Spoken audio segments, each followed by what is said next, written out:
өнөөдрийн байдлаар улсын хэмжээнд 6 төмөр байна. 4 төмөр сурамд 2 төмөр бол асч байна. За он гарсаар нийтдээ 51 удаагийн ойрын төмөрийн дуудлага онцгой хөдөлгөөний байгууллагад бүртгэгдсэн. За өнгөрсөн оны мөн үетэй харьцуулахад нэг 10% өсөж байна.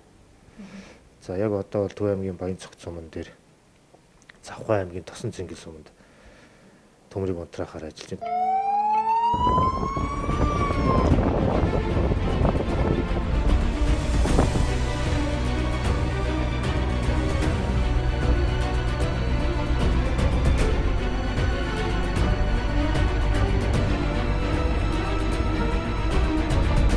Өөрийн маань сурчлах баг яг одоо Хаавал дүүргийн 8 дугаар хороо Арцдын аманд хүрэлцэн ирсэн байна. За өнгөрөх амралтын өдөр Соёмтой уулуулан Арцдын аманд 8 га газрын одоо хамарсан төөмөр гарсан.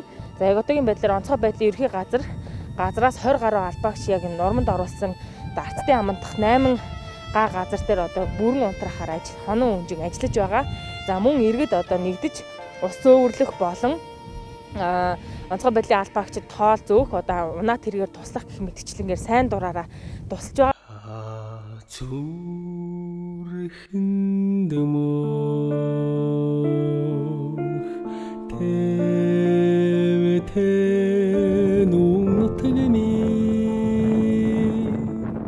Сая амралтын өдрүүд л ихэд 8 газар ингээд төмөртэй байлаа. За нийслэлд 2 газар. Тэрний өмнө Соёмтой бол 5 хүн шатсан мэдж байгаа. Зайсангийн амных нь бол 10 цагт гарсан шүү дээ. 10 цагт гараад Арцдын ам нь болохоор өдөөс хойш яг Зайсангийн амыг үндсэндээ зурмандаа оруулж идэл зэрэгцэд гарчиж байгаа байхгүй. Тэрийн жишээн дээр бол юу гэдэг нь онцгой хөдөлгөөний байгууллагаас хүч хүрхгүйгээр иргэдийг тийм ээ өрөөлж юу гэдэг нь төмөр унтраахад одоо нэгдээч гэсэн бол юм байхгүй. За иргэд бол яг өөрсдөө санаачлагаар л очиж Таштава гэдэг Баясган бод компонид ажилтгаа нийт ажилтгаа ирж байгаа. Хэдүүлээ ирсэн бэ?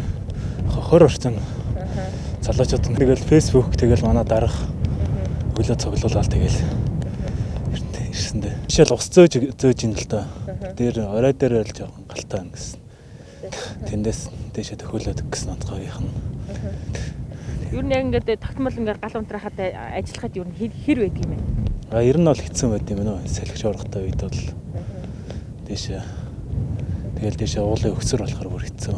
Маш их дэмжлэг болсон. За дээрэс нь мөн автомашины клубүүд байж байгаа. Лан, Пажира гэх жишээний тийм маш олон клубүүдийн туулах чадвар сайтай автомашины клуб дээшөө ус дамжуулагч байдаг юм. Энэ дээр хүч хэрэгсэл тэр нэмэлтээр буюу өөрөөр хэлбэл нэмэгдэж одоо туслах хүчээр хүч хэрэгсэл болж байгаа. Коронавирусын халдвараас өрсөн сэргийлж одоо аялал жугаалгыг хорж захирамж гарсан. За үүний дагуу онцгой байдлын албаагчид одоо тодорхой бүсүүдийг хориглож иргэдийг одоо гарахгүй байхыг анхааруулсаар байгаа хэдий ч иргэд одоо амралт жугаалгын цагаар өнгөрүүлэхдээ одоо ууланд одоо жугаалах үедээ ил гал гаргаж за улмаар одоо төмөр гал алдаж одоо төмөр тавьснаар ийхүү одоо Хаавал дүүргийн Арцдын аманд дах 8 га газар ийхүү шатаж одоо шатсан юм ингээд харсан байдалтай байгааг та бүхэн харж байна.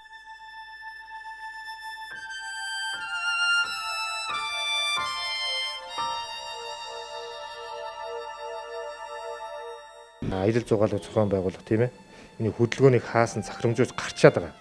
За манай эргүүлүүд гэсэн энэ аль болох албаагчд маань та мэдж байгаа цаг үетэй холбогдуулаад тийм өндөржүүлсэн бэлэн байдлын зэрэгтэй үед энэ ковид-19-тэй холбоотой аль байгаа болцоо хүчээрэл бид эргүүлээгээд өдөр тутамдаа хэвлэл мэдээлэлээр урьдчилан сэргийлэх арга хэмжээг ингээд зохион байгуулж байгаа боловч нөгөө иргэдийн хайхрамжгүй хинэггүй зангаараа Монгол зангаараа л гарч байгаа л ерөөсөө тал энэ байхгүй.